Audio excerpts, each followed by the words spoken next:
Hello everyone, I am Dr.S.Bernath Carmel, Assistant Professor of English, Bishop Iber College, Trichy.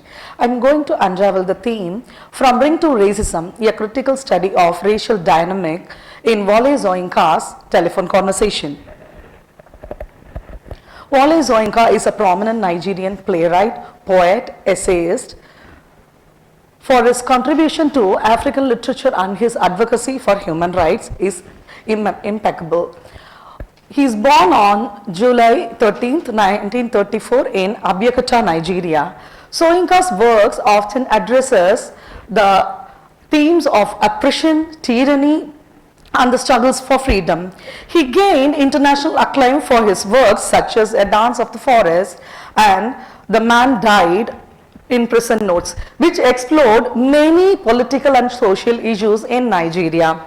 In 1986, he was the first African laureate to be awarded the Nobel Prize in literature for his innovative and impactful literary voice.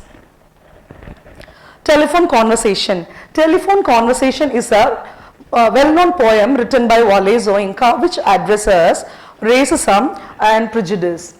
Written in 1963, the poem is a satirical, poignant commentary on a telephone conversation between an African man and a landlady in England. Through his witty and ironic dialogues, he expressed his absurdity of racial discrimination and the superficial judgments that often accompany it. The poem's uses of humor and sharp social critique makes it a powerful reflection on the experiences of racial prejudice and social stereotypes. Structure and style of writing. The poem is structured as a dialogue form which is easy for people to read and understand. Language. The Soyinka's use of language is both formal and colloquial, reflecting the juxtaposition of the landlord's tone shifts from seemingly courteous to sharply critical, which is emphasizing the irony. And imagery and symbolism. The superficial nature of the landlord's questions highlights the symbolic weight of the skin color as a measure of one person's worth. Nature of the racism in the poem. Subtle and institutional racism. The racism presented in Telephone Conversation poem is subtle and institutional rather than overtly aggressive. The landlord's concern is about the tenant's race is couched in seemingly polite language, reflecting the more insidious form of racism that are embedded in the social structures and everyday interactions. The landlord's question about the tenant's skin color and race is phrased in a way that masks her prejudice behind a veneer of civility, demonstrating how racism can be integrated in social structure and institutional practice. And the language of racism. The language used by the landlord is revealing in the dialogue. She inquires about the tenant's color in a manner that implies racial profiling. The poem's formal and somewhat absurd tone highlights the awkwardness and discomforts of the tenant that arise from racially charged questions. The landlord's language underscores his racial bias, which is framed as a practical concern rather than an explicit act of discrimination. Satire and irony. Satirical critique. Soyinka uses satire as a critique the irrationality and absurdity of racial prejudice. The polite and formal manner in which the landlord used about the tenant's race contrasts sharply with the intrusive and prejudiced nature of the inquiry form. This disparity exposed the absurdity of the tenant as the landlord ostensibly courteous approach belies the underlying bigotry.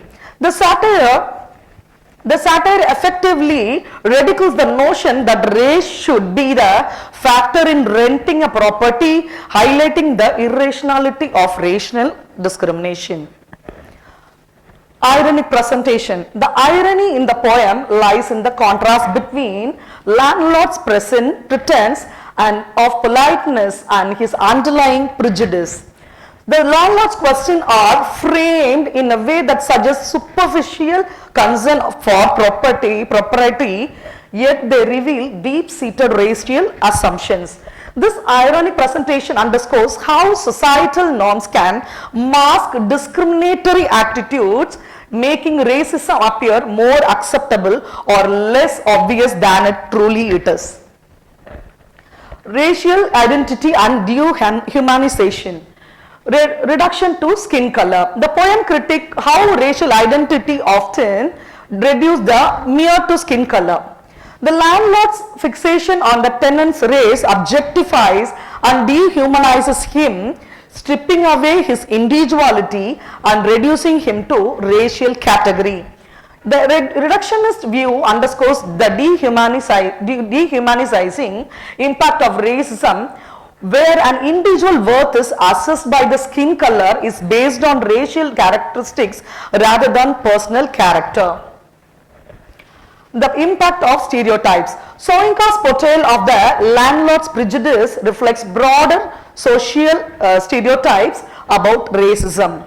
By sympathizing the landlord's focus on the tenant's skin color, the poem criticizes how stereotypes shapes perception and interactions.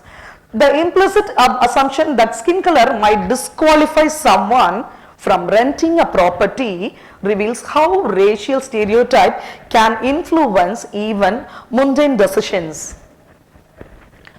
Power dynamics and social inequality. Power imbalance. The conversation highlights the power dynamics between the landlord and the tenant.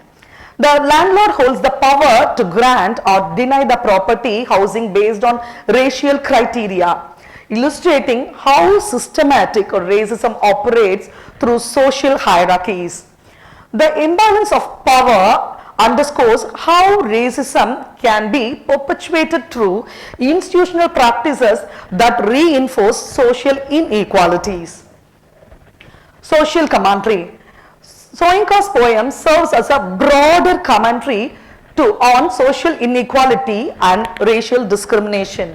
By focusing on a single interaction, the poem reflects the larger societal issues of racism that pervade various aspects of life, from renting to employment. The poem's critique of racism extends beyond the individual interaction to address systemic issues of inequality and of prejudice. Finally, through this critical study, Soyinka challenges reader to recognize and confront the hidden and institutional forms of racism that still persist in society. Thank you.